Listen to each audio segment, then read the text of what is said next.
अगं शारदा, आज शाळेच्या प्रांगणात जरा वेगळीच चहलपहल होतीये.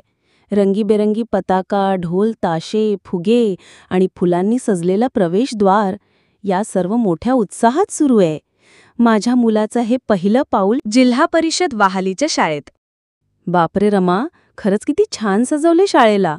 प्रभात फेरी सुद्धा आहे म्हणे. हो ग, माझी सुद्धा पहिलीच वेळ आहे ही. माझी लेक शिवानी सकाळपासूनच शाळा केव्हा सुरू होणार म्हणून विचारत होती. तुझी मुलगी तर धीराची वाटते. माझा पवन थोडा घाबरलाय, तरी स्वागत बघून हसला बरं. अगं, प्रभात फेरीमुळे उत्साह वाढतो.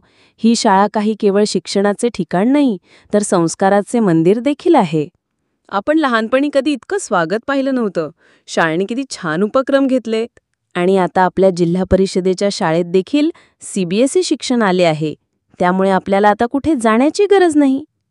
खरंच, हा क्षण शाळा, गाव आणि मुलांसाठी विकासाचा आहे. म्हणून म्हणावेसे वाटते, माझा गाव माझा अभिमान, गावातील शाळा माझा स्वाभिमान.